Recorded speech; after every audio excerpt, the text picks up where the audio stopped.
2장 1절을 보겠습니다. 누가복음 2장 1절.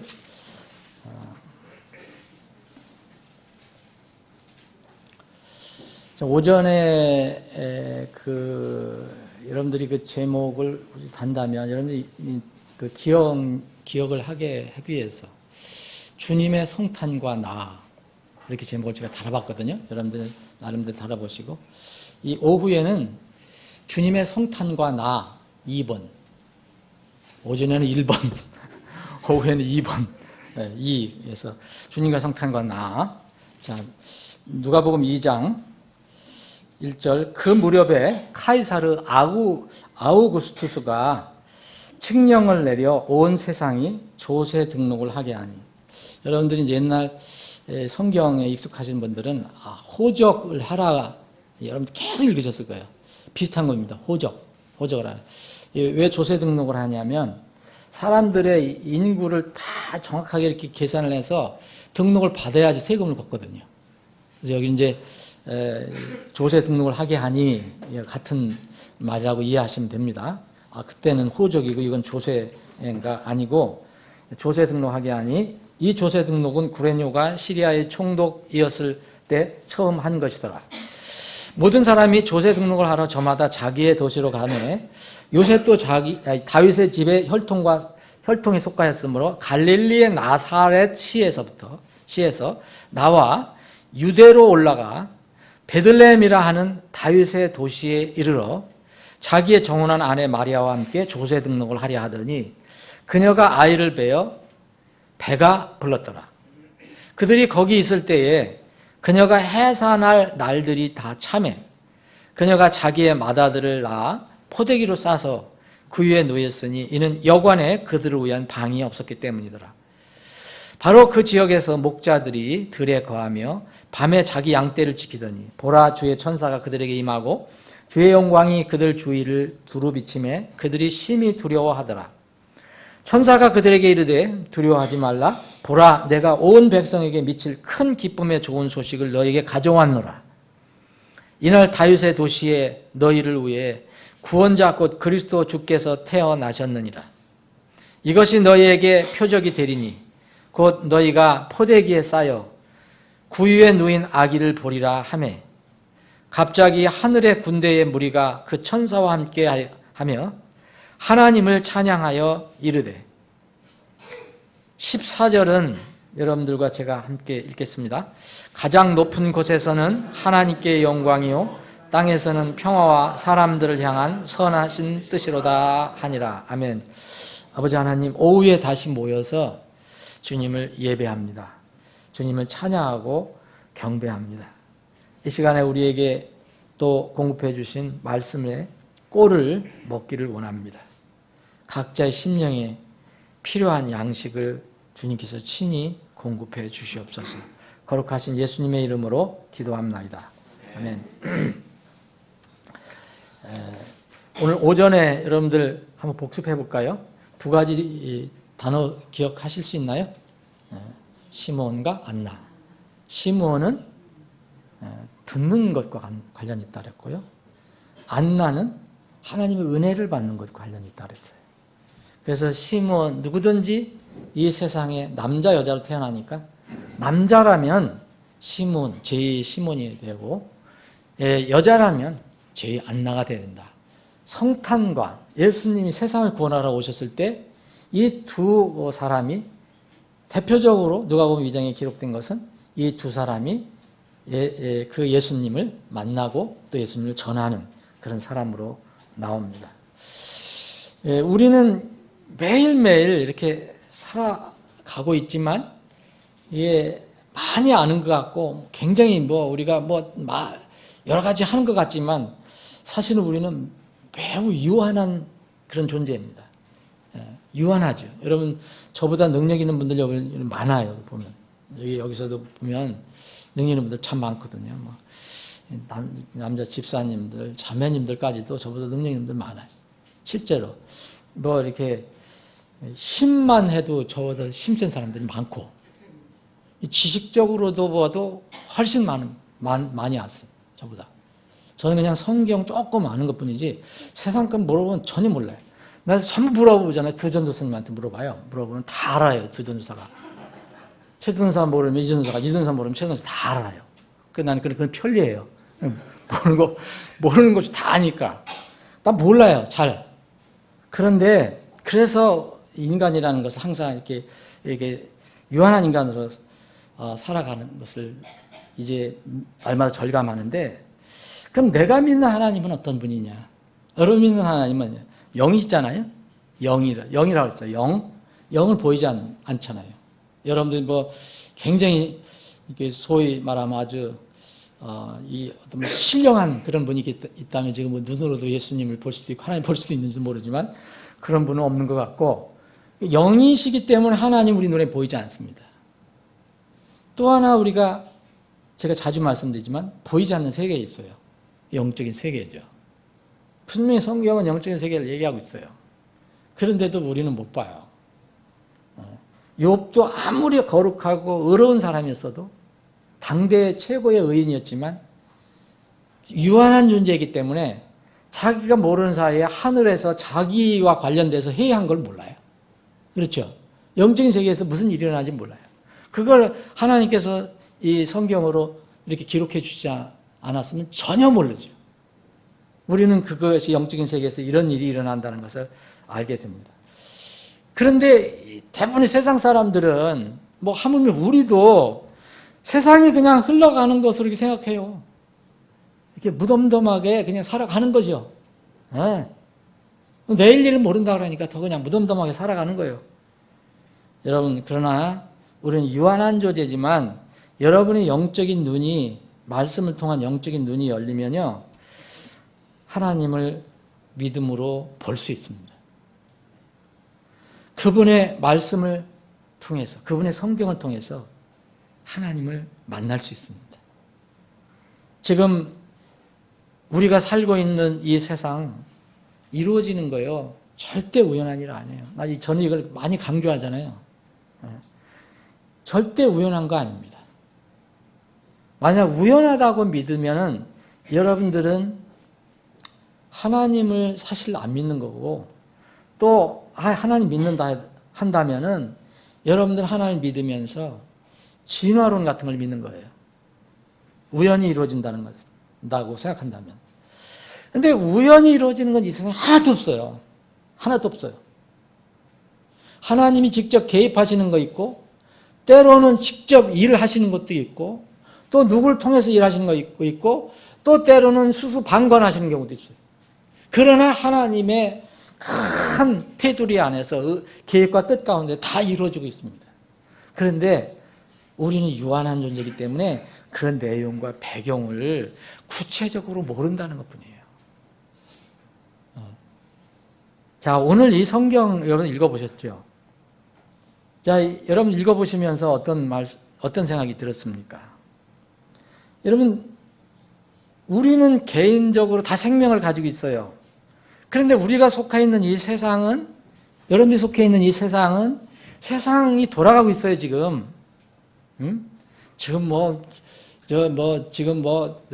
트럼프 대통령하고 김정은 선생하고 뭐 이렇게 아직도 붙을 것도 같고 붙다는 표현이 맞는 건가 모르겠나 하여튼 뭐 여러 가지 그러잖아요. 그런데 사실 이거요, 그렇게 두려워할 필요 없어요.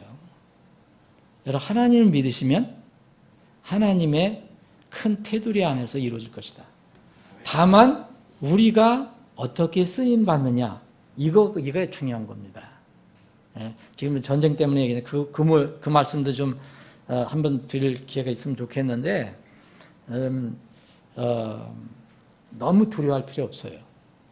나는 어떤 분들이 또 전쟁이 일어나면 큰일 났다. 우리 최준사 얘기해서 좀 미안한데, 최준사가 아는 게 많거든요.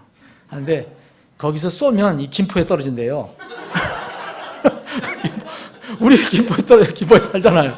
거기 떨어지면 김포에 떨어지는데, 거기 쏘면 김포에 떨어진다는 거예요. 그러면 어떻게 해요?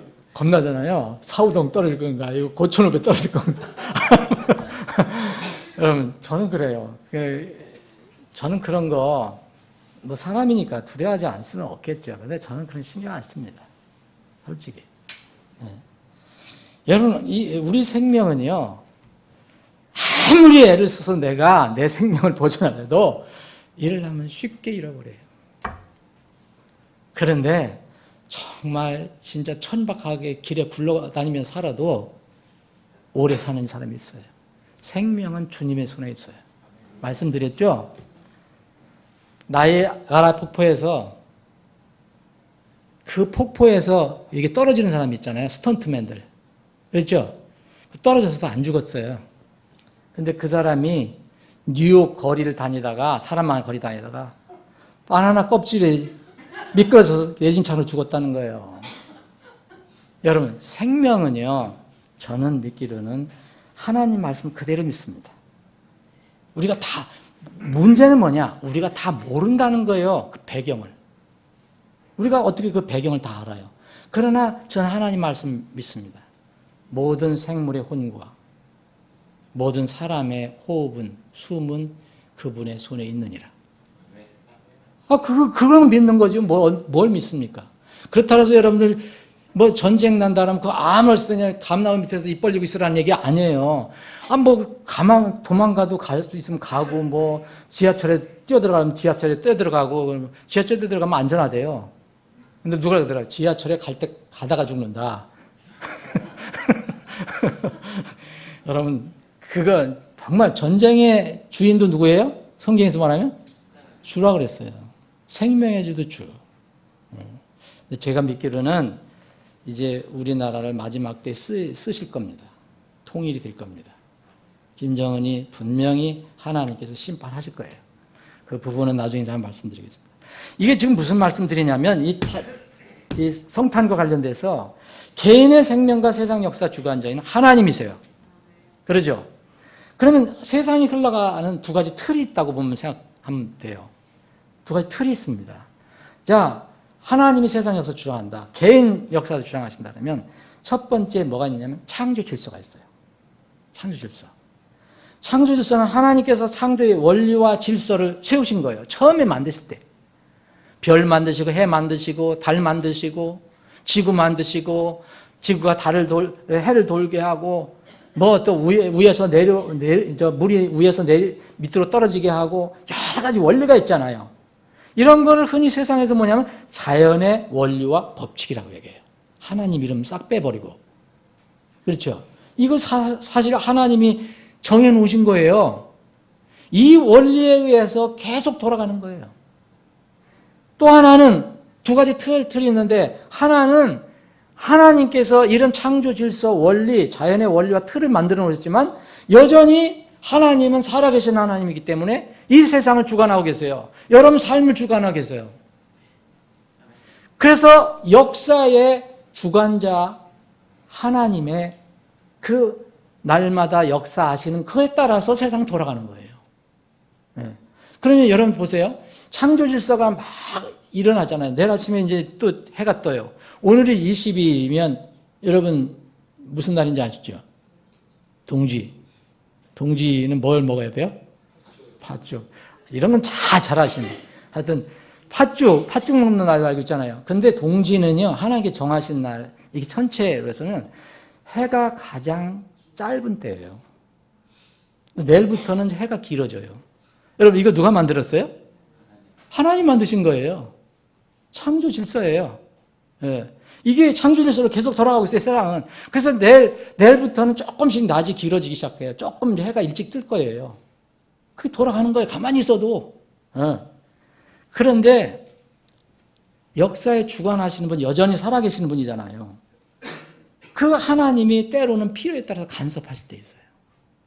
그게 뭡니까? 쉽게 이야기하면 그게 기적이에요. 그게 기적입니다. 사람은 병들어서 죽게 되는 것이 자연 질서예요. 죄가 들어온 뒤에 생긴 거예요. 그런데 하나님은 다 죽어간 사람도 이렇게 세우실 수 있어요.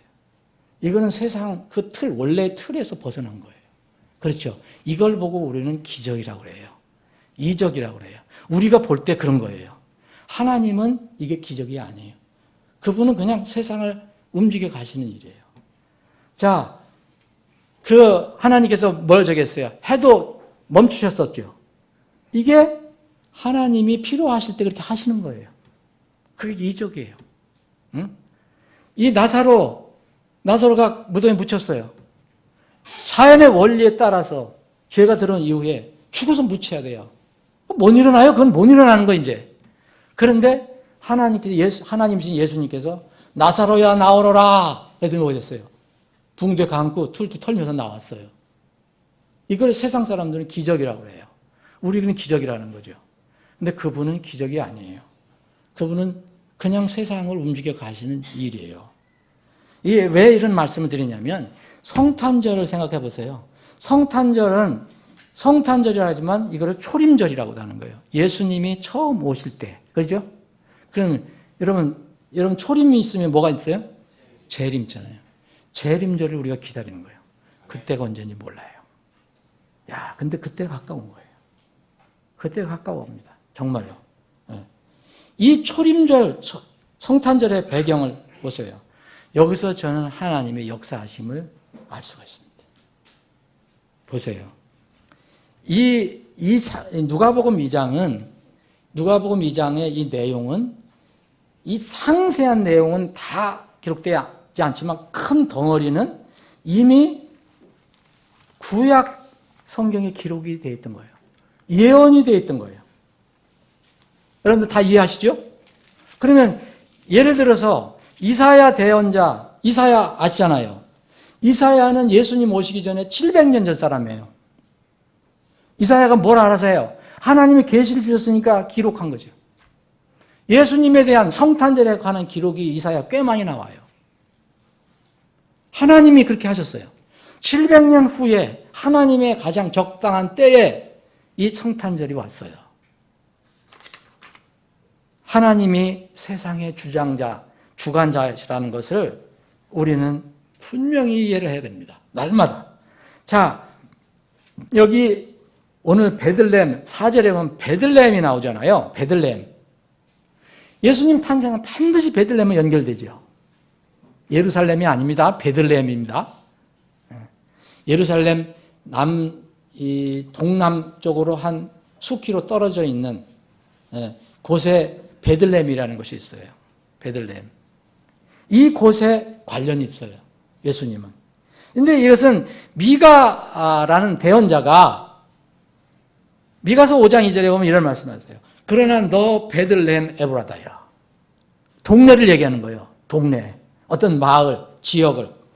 내가 유다의 수천 고을 중에서도 작을지라도 이스라엘에서 치리자가 될, 통치자가 될 자가 내게서 나오리니. 그분은 그의 나아감은 옛적부터 있었으며 영원부터 있었느니라. 옛적부터 있었고 영원부터 있었던 분이 누구예요? 그 하나님이잖아요. 그 요한복음 1장 1절에 말씀이세요, 말씀. 태초에 계셨던 말씀.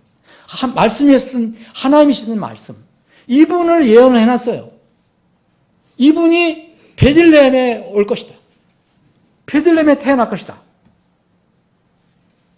그런데 오늘 여기에 보면 베들레헴이 나와요. 그리고 마태복음 2장에 보면 6절에 보면 유다의 베들레헴이라는 말을 미가서에 있는 것을 그대로 인용해요. 마태복음 2장에 보면.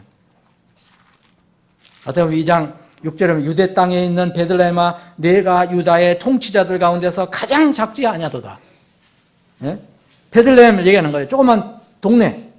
내게서 한 다스리는 자가 나와 내 백성 이스라엘 다스리라 하셨나이다 하며. 이거는 누구예요? 저희가 헤로드 왕이 막 추궁을 하니까 성경을 안다는 사람들이 수제상 백성이 서기관들이 이걸 얘기한 거예요. 성경은 잘 알고 있잖아요, 지금. 베들레헴에서 난다. 근데 여러분, 이 베들레헴에서 실제 약속한 대로 유대의 땅 베들레헴에서 났습니다. 이런 베들레헴, 여기 유대 땅 베들레헴 유다, 에브라다야 자꾸 얘기하는 건요. 왜 베들레헴이라는 데가 성경에는요, 최소한 2군데 나와요. 2군데. 그래서 유대 땅 베들레헴이라는 거예요. 에브라다란 이야기한 거예요. 그 지역. 그런데 여기 창세기에 보면은 스불론 지역에 거기 훨씬 멀리 저 위에 있는 스불론 지파 지역에도 베들레헴이라는 동네가 있어요. 그래서 정확하게 이 예언을 그렇게 해놓은 거예요. 유대 땅에 있는 그 베들레헴이다. 스불론 지역에 있는 베들레헴이 아니다. 창세기 48장에 보면 야곱이 이게 자기 아내 사랑하는 라헬이 이게 산통을 하다가 죽거든요. 낳고 죽어요.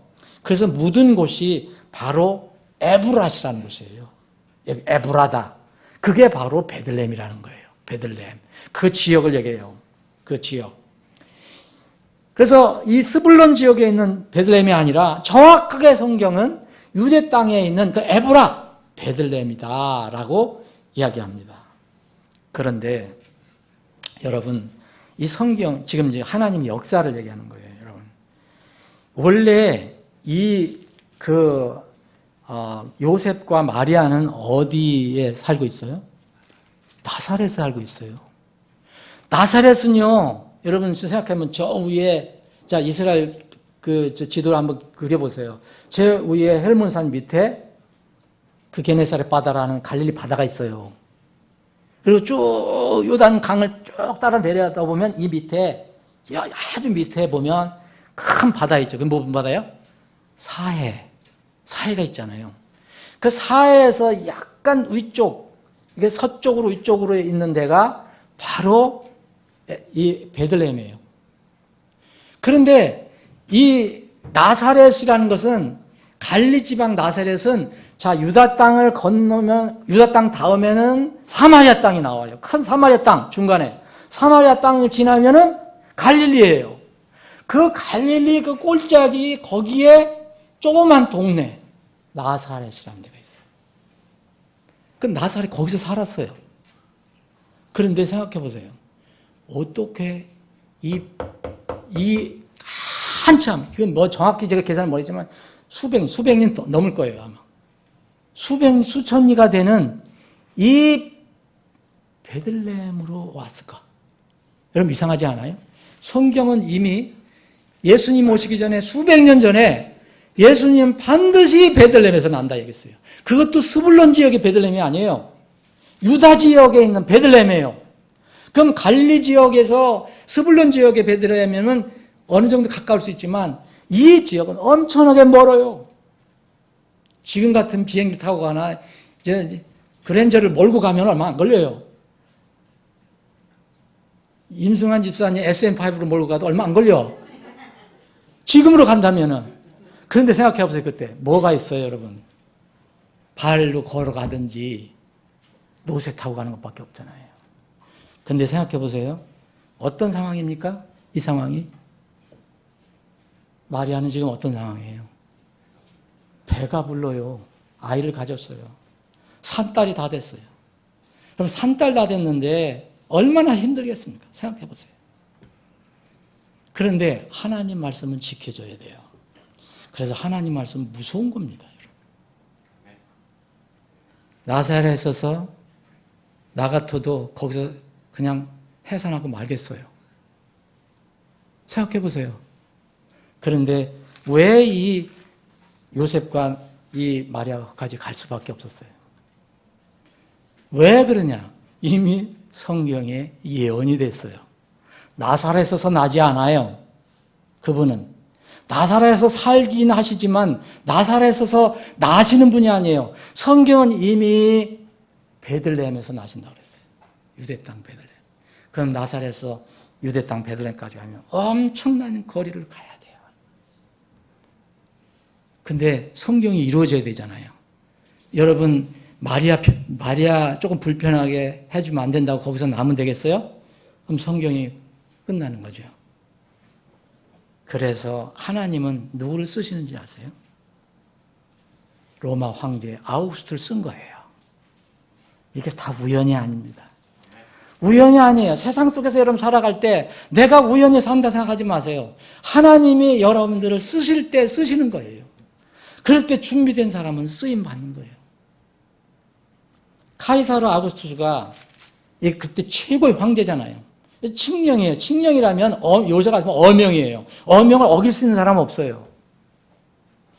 이건 목숨을 거는 거죠. 어기면 목숨하고 바꾸는 거죠. 이 칙령이 떨어졌어요.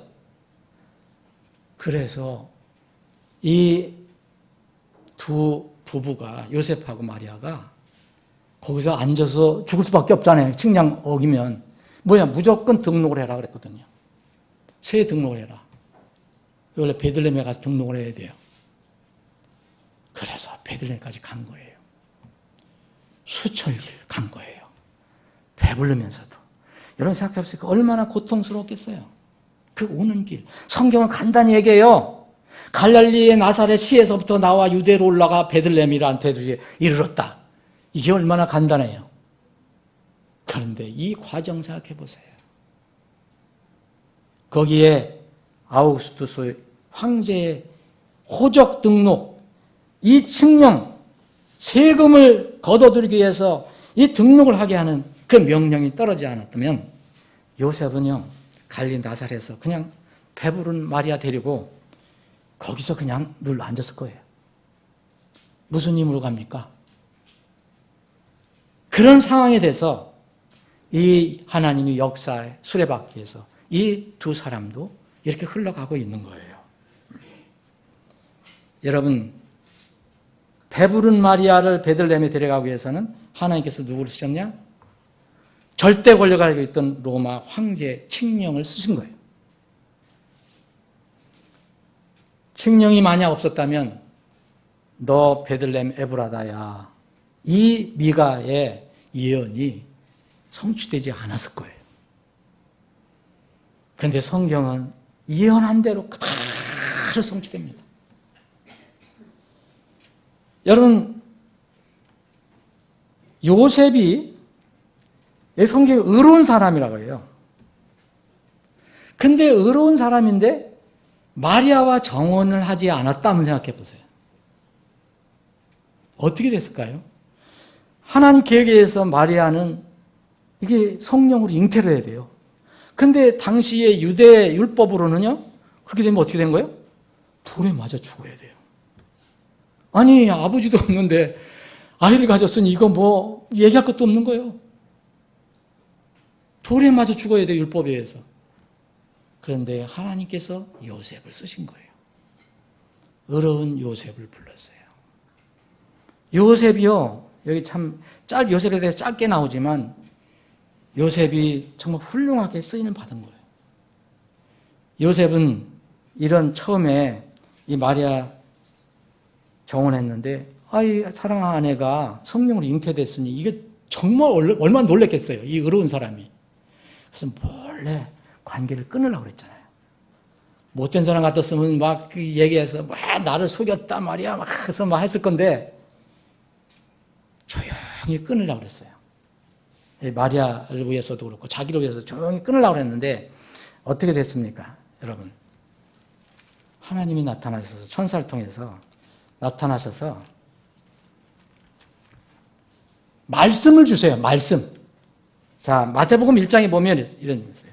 1장 18절에 보면 이제 예수 그리스도의 태어나심은 이러하니라. 그분의 어머니 마리아가 요셉과 정혼했을 때 그들이 함께하기 전에 그녀가 성령님으로 말미암아 아이를 가진 것이 드러났더니 그때에 그녀의 남편 요셉은 의로운 사람이므로 그녀를 공개적인 본보기로 삼기를 원치 아니하여 은밀히 그녀를 버리려고 마음 먹었으며, 그가 이 일들을 생각할 때에 보라, 주의 천사가 꿈에 그에게 나타나 이르되 너 다윗의 자손 요셉아, 내 아내 마리아 데려오기를 두려워하지 말라. 그녀 안에 수태된 이는 성령으로 말미암았느니라.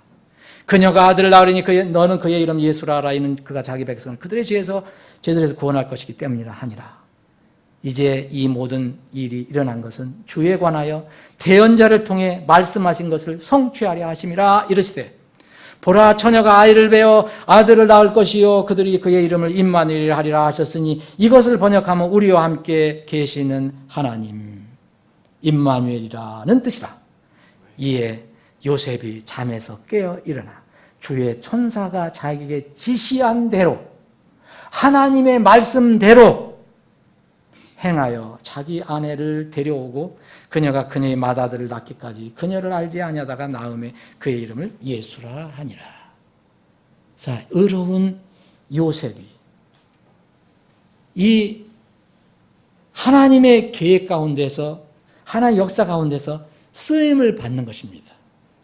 만약 그가 이 마리아를 이렇게 헤어져도 그 사람의 큰 문제가 아니에요, 세상적으로는. 그러나 그가 그렇게 하려고 할 때 하나님께서 천사를 통해서 말씀을 주셔요. 거기에 그 말씀을 듣고 하나님이 이렇게 역사하시는구나, 엎드립니다. 순종합니다. 자기에게도 세상적으로는 불리한 게 있었을 거예요, 그것 때문에. 그럼에도 불구하고 순종합니다. 그래서 하나님의 역사를 이루어나가는데 쓰임을 받습니다. 만약 요셉이 육신의 생각으로 말씀에 순종하지 않았다면 처녀로 나온다는 하나님의 이 예언의 말씀은 아마 이루어질 수가 없을 거예요. 처녀 예언은 언제 있습니까? 이 대언자 이사야가 이렇게 얘기했어요. 그러므로 이사야서 7장 14절 보면 그러므로 주께서 친히 한 표적을 너에게 주시리라. 보라, 처녀가 수태하여 아들을 낳고 그의 이름을 임마누엘이라 하리라. 예수님 오시기 전에 700년 전에 벌써 얘기한 거예요. 이것은 반드시 이루어집니다. 그런데 그 가운데서 바로 요셉이 쓰임을 받은 거예요. 마리아가 쓰임 받은 것은 당연하고요. 우리는 하나님이 이 세상을 모든 걸 주장하시고 우리의 삶도 주장하신다는 것을 우리는 믿습니다. 그런 과정에서 우리가 어떻게 쓰임 받는가, 어떻게 쓰일 것인가, 그것을 한번 생각해 보는 기회가 돼야 됩니다. 성탄절의 주인공은 당연히 예수 그리스도예요. 그렇죠? 성탄이니까. 그런데 만약 사람들이 좋아하는 이걸 드라마라 본다면, 사람들이 드라마라고 생각한다면 이 드라마, 성탄절의 드라마는 요셉과 마리아죠. 어린 예수는 무슨 말을 하겠어요? 뭐겠어요? 구유에 놓여 있는데. 그리고 로마 아우구스투 황제도 주인공 요셉과 또 다른 더 주인공 마리아를 위한 뭐를 쓰였어요? 엑스트라로 쓰였습니다. 엑스트라로. 요셉은 주연 마리아를 위해서 쓰임받은 거고, 마리아는 성탄절의 주인이신 주 예수 그리스도를 위해 쓰임받은 것입니다. 여러분, 어떤 상황에서도요, 하나님께 쓰임받기를 기도하세요. 이 성탄절 시즌에 좋은 거 여러분들 즐기시더라도 성탄절의 의미가 뭐냐? 이 성탄절에서 예수님이 어떻게 하늘에서 그렇게 하실 수도 있는 분이잖아요. 얼마든지 하늘에서 내려오실 수 있는 분이에요. 그런데 세상 역사에서 그 상황을 그대로 사용하셨다는 거예요. 그대로. 여러 가지 있습니다. 이집트 피신도 예언되어 있잖아요. 그죠? 이집트로 피신한다고 예언됐거든요. 그것도 어떻게 쓰임받아요? 사람들 주위에. 나쁘게도 쓰임받아요. 여러분, 하나님의 어떤 속성, 우리가 속성을 많이 정의 이렇게 많이 얘기하지만 하나님께서 또 가지고 계신 우리를 향한 마음 뭐냐면 하나님이 역사하시는 데에서 사람들을 쓰시기를 원한다는 거.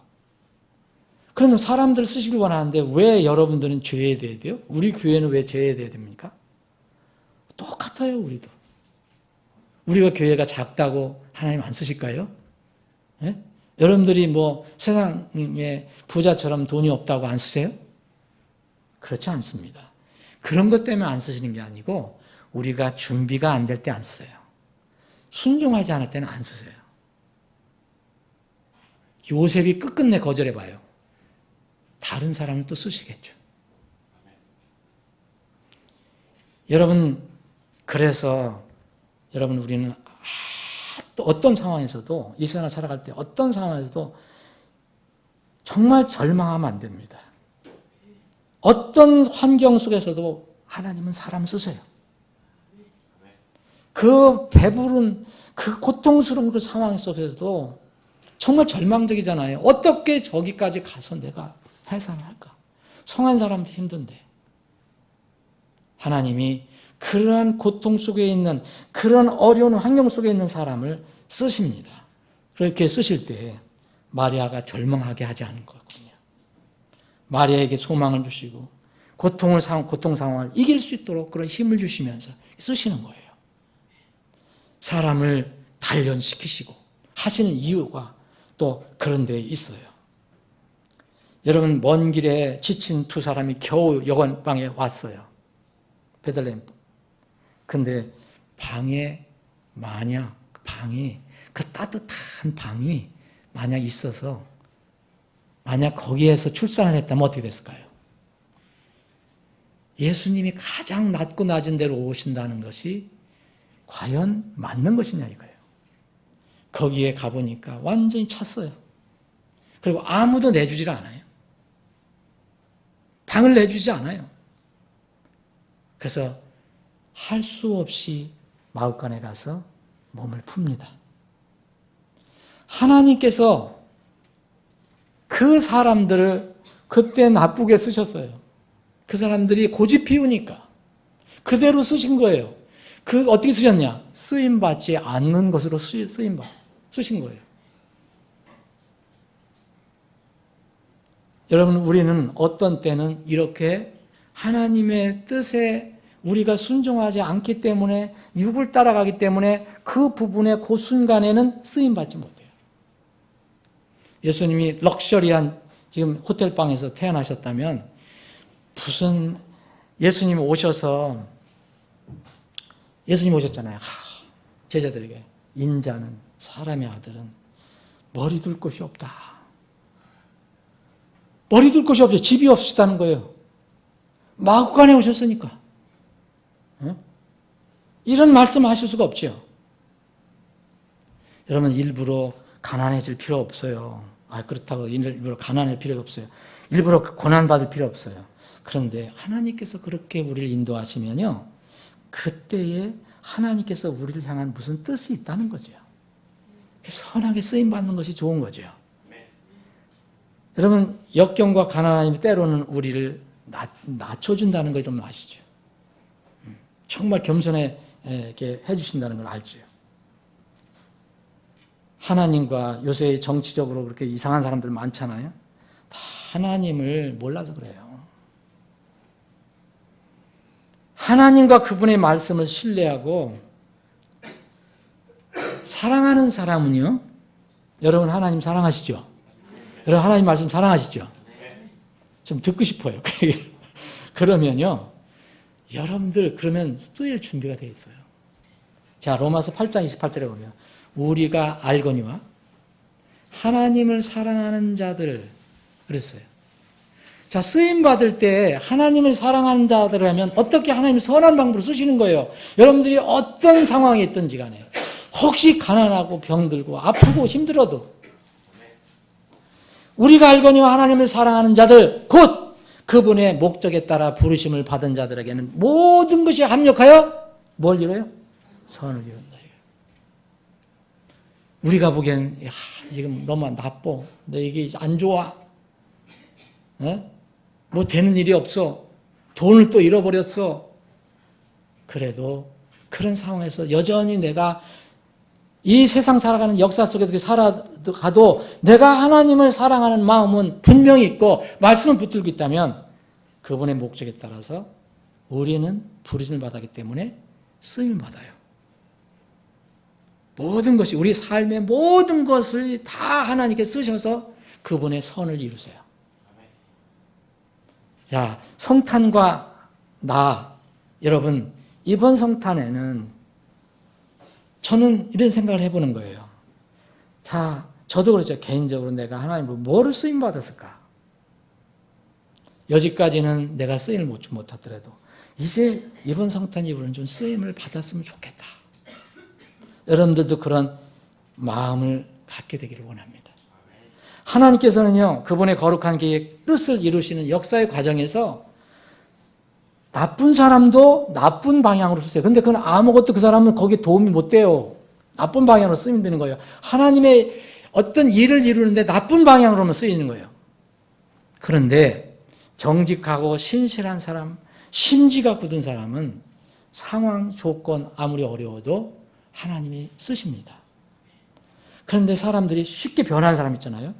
상황이 바뀌면 아주 재빠르게 적응하는 사람이 있어요. 자기에게 유리하면 재빠르게 받아들여요. 뭘 더. 우리 교회도 뭐 처음에는 말씀이 좋다 막 하다니 나중에 무슨 불평을 해요. 그러면서 또 사라져버려요. 이게 세상과 맞추려는 거예요. 세상의 가르침과 맞추려고 해요. 불리하거나 자기가 손해가 나거나 자기 생각과 맞지 않으면 재빠르게 돌아서는 사람이 있어요. 이런 사람은 주님께서 영광의 도구로 쓰지 않으십니다. 악한 역할로는 쓰실지도 몰라요. 여러분, 마리아와 정혼한 요셉 말씀드렸잖아요. 막 포기했었을지도 몰라요. 얼마나 포기하고 싶었겠어요, 그게. 그런데 그에게 하나님 말씀이 딱 주어졌을 때. 여러분, 여기 그랬잖아요. 로마서 8장 28절. 하나님을 사랑하는 자들이라고 그랬잖아요.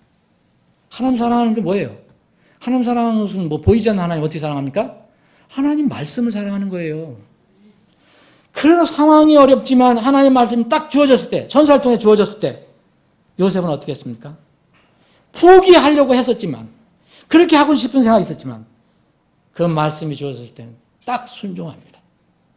순종하고 하나님의 거룩한 계획에 동참해서 쓰임받았습니다.